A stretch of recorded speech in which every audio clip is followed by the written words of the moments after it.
wellness starts. But we need to get the drinks. It also, it's a heart, but it looks like a line. Oh, I was saying flat. Because I can't see that. You're so mature. I know. What they say about me. I have boy DNA in my brain now, right? It's ruined me. I used to be really sophisticated, competent, pretty, and calm. And now I tell butt jokes. What happens?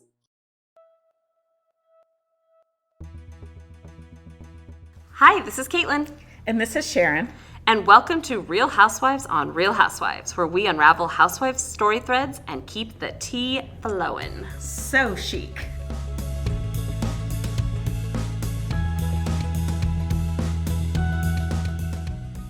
Hang on to your diamonds. In this episode, we discuss some of our favorite and least favorite highlights from this season of Real Housewives of Beverly Hills Season 12. So who is your favorite housewife of this season? Maybe not of all time. Okay, so we're talking of Season 12, Beverly Hills. Mm-hmm. Exactly. Okay. PK. That's not what I expected. I love awesome. PK. Honorary housewife, PK. He's so much fun. He's funny. I love watching him with Mo. I love the scene with the belt or the ring or the watch, whatever. I could watch them all day. Or when they were both like, who do you think looks the best? Yeah, who do you think looks the hottest? And like, including our wives, not including our wives. And then they're like, say it on the count of 3. Yeah. Like, they are so fun. I would love to hang out with them. Yeah, I agree. I think I'm going to pick Dorit. I love her outfits. I love her scenes. I love her friendship with Kyle. I just really like her. Like, I just look forward to her. So I think she's the person that I would have to pick. Plus, she with Jamie Lee Curtis. I mean, that's going to go down in comedic history for me. Like, I will always look back on this season and be like, that's the moment for me. Who's your least favorite housewife this season? Oh my God. So I can't believe I'm going to say this. It's a PK. Sutton. Oh, that's a journey. You had a journey. Yes. But okay, she's not my least favorite. Of this season.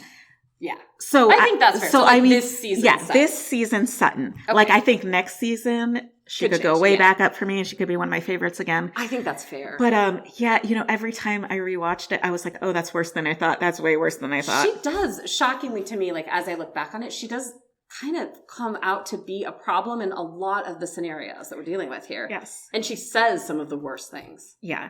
Which is kind of surprising to me because she's also got that sort of Southern belle kind of. I know, she can be so kind and sweet and gentle. Yeah, like that would be very anti the kind of Southern polite.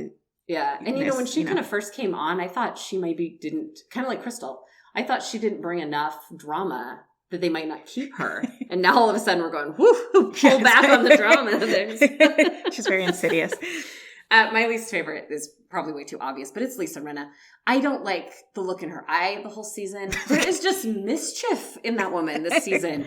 I actually liked her previous seasons. I don't this season. I just feel like she was completely unable to separate the soap opera actress. There was one dimension to her, and it was fake.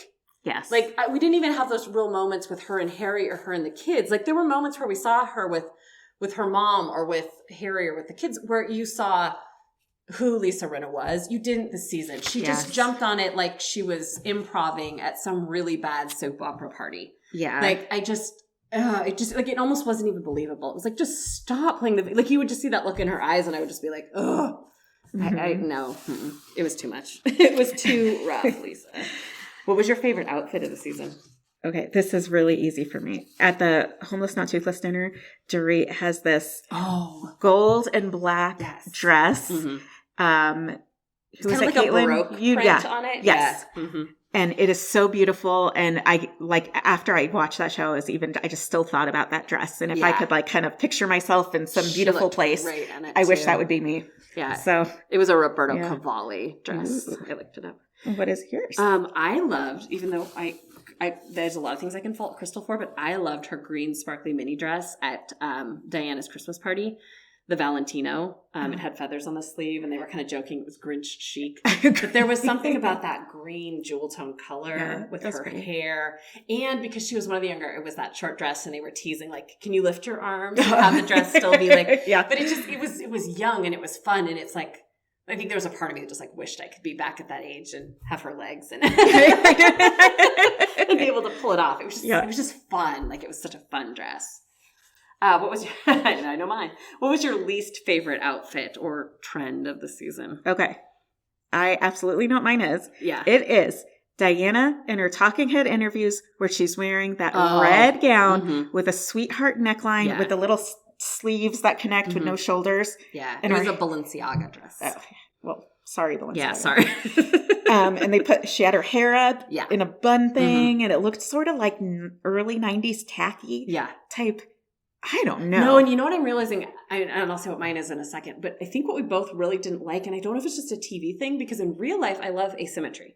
Like the way I have my ears pierced, I love having a bunch on one side and not a lot on the other side. Like I love that asymmetry. But in her dress, it was weird. It was like that one sleeve was an afterthought and kind of tucked up in her armpit. And it was super distracting when she talked. Yeah. And I think that was a huge part of it.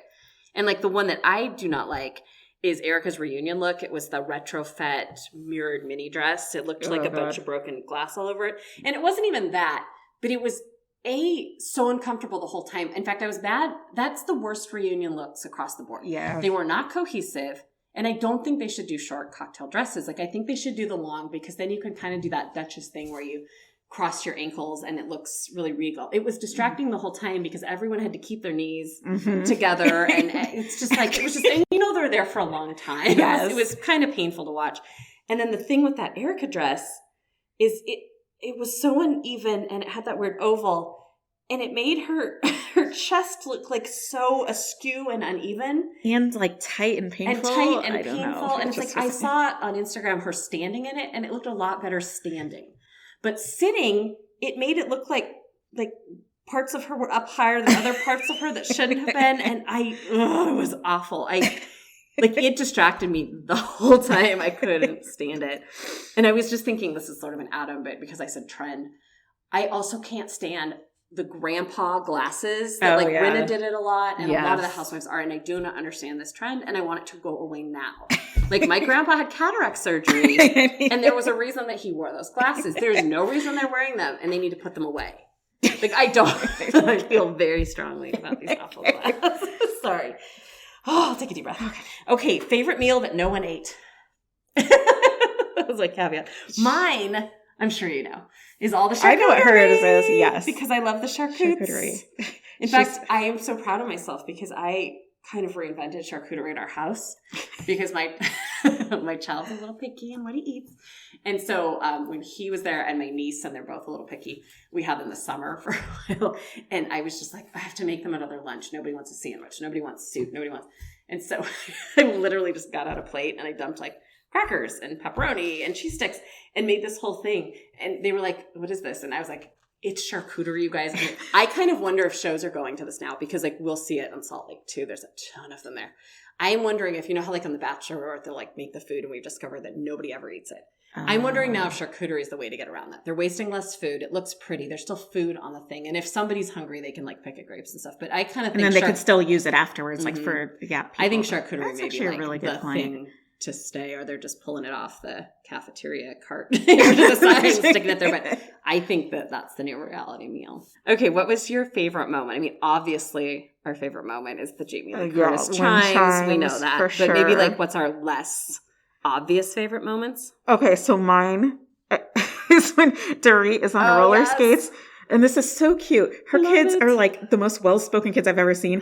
Her daughter said, PK's basically telling her like to get off him. She's going to kill herself. And her daughter says, if she breaks her neck, it's your fault because you're making her less confident. I love it. And I just love that. It's the cutest moment.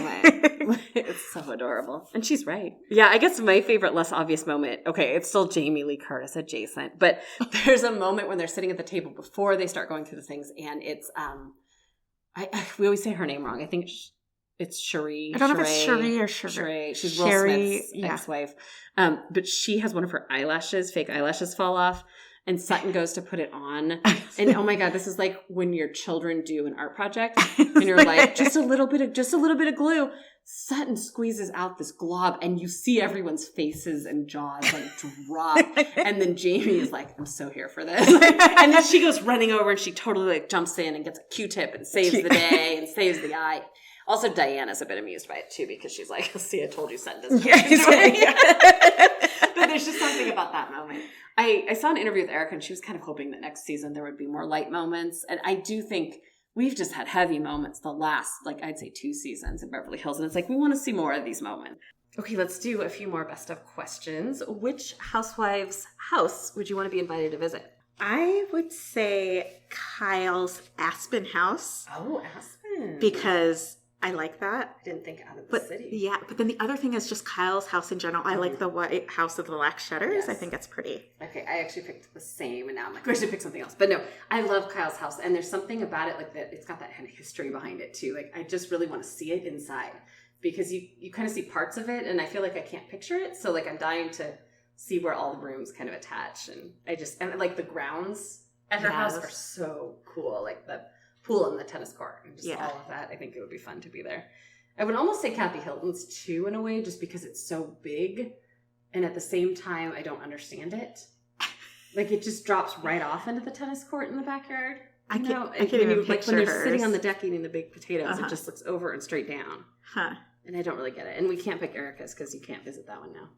So that's off the table. Actually, I was going to say Erica's, like, her old one with Tom. Yeah. I actually think that would be kind of interesting because in the book she talks about how she renovates it and stuff, and how she made sure to get, like, pieces that fit the house time period or something like that. And the length of it is interesting. And I do picture it being like old Hollywood. Yeah. I guess really we would go into any house we were invited into. Yeah, pretty much. I love creative homes, and those homes are, like, not as cool as these. So. I was going to say maybe I don't want to go to Rena's, but that's just because we've kind of trashed her recently. So I feel like we wouldn't be welcome. She does have that cute patio, though. It's a very cute house. I like that. Yeah, she maybe has the best backyard, actually. Yeah. In some ways, because it just the way it overlooks kind of reminds me of. Actually, if we could go back in time, Lisa Vanderpump. Any of her the houses she lived in, those are the ones I'm dying to go in. And she had, like, swans as you walk into her house. Yes. That's amazing. That's the one. That's the one, I think. Okay, if you could bring any one housewife into this mix or back into the mix, who would you bring back?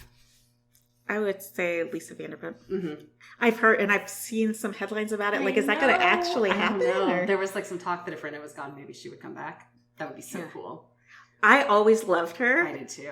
And I still don't quite understand what happened between her and Kyle, because it felt like it was between she and Rinna, and then she and Kyle were the ones who blew up. And I feel sad about that. Like, I'd like a chance for them to fix that. The other one for me, and I know so many people disagree, but I love Teddy. I want Teddy back. I really liked her. I don't know if I vibed with her for some reason. I don't know what it is about her, but I like her. I like her kids being at the little age, so you can kind of see her as being a parent and balancing the housewives, which I think is interesting. Kind of like Diana could have done. It's like maybe if Teddy had been there with the younger kids and Diana, maybe that would have flowed better together, honestly. Okay, who seems like the richest housewife? Diana. Yeah. But think about, like, from the way they live. I guess. Diana. Yeah, I guess so. And that's not really her house, which I guess makes her seem even richer. Yeah, she just comes off, and she just acts like she's crazy rich. I've never been in a store. I know. Yeah, okay. I was going to say Crystal, but I kind of forgot about Diana. Really? Crystal to me doesn't, I feel like she Crystal, doesn't act rich. But their house is really big. And the way she talks about him, I feel like it's like, I don't know, when they first brought her in, and the way she labels her renovation amounts and stuff. Oh, that's I don't know. I don't think she's richer than Diana, but she appears in some ways almost richer than Diana. See, to me, this is all going off appearances. Look what Diana wears. I think Crystal walks the walk. I think Diana is legitimately richer. Yeah. But Crystal, like, when I picture her kitchen, like when she was sitting there with Kathy Hilton, it kind of looked like my kitchen. That's true. My kitchen's not that nice. No, it did. But it was like it had the same format. It was like, I guess. Yeah.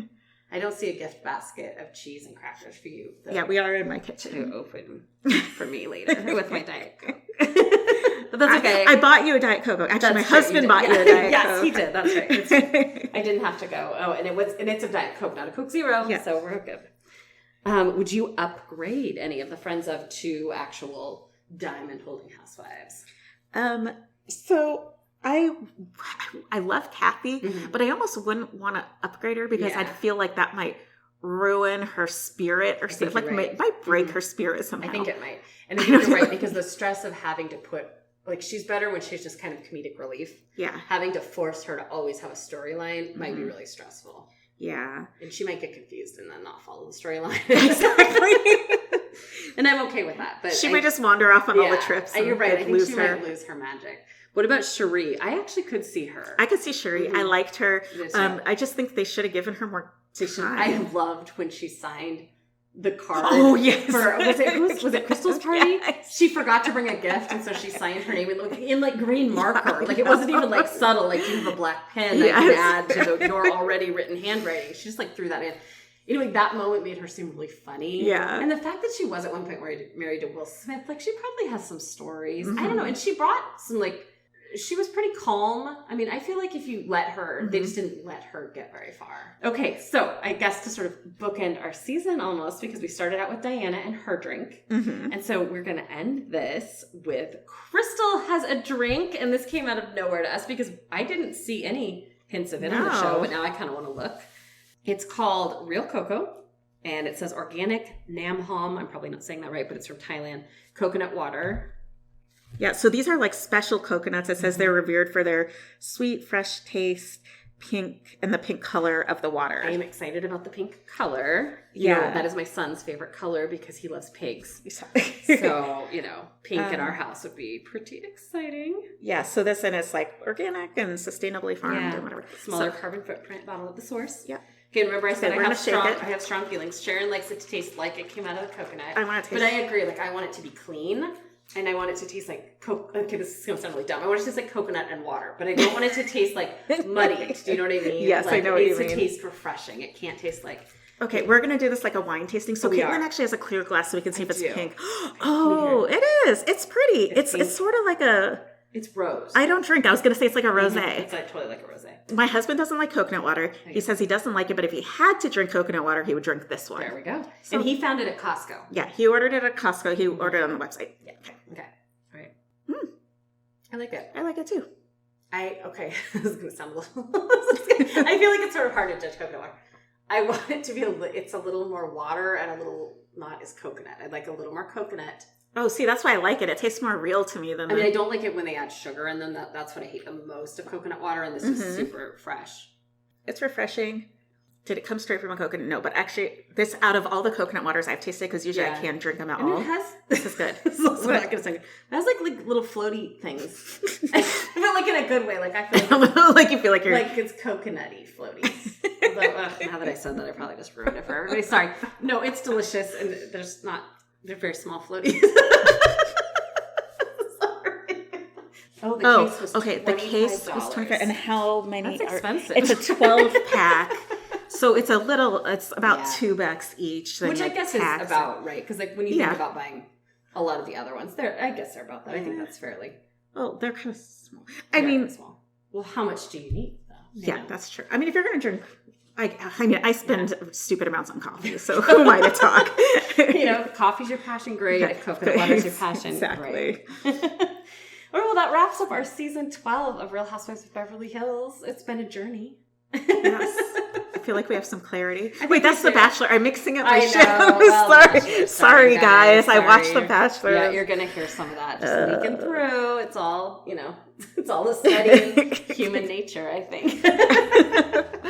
All right, well, thank you for going on this journey with us. And remember, you can check out our website, www.rhonrh.com, and keep listening. We ran the book clubs. We're going to run this, and then we are going to start Real Housewives of Salt Lake City. So excited. So excited. All right, bye. Bye. Thanks for listening. If you enjoyed our episode, please subscribe. And if you'd like to help support us, please share this podcast with others, post about it on social media, or leave a rating and a review. Thanks again, and remember to stay out of the shade.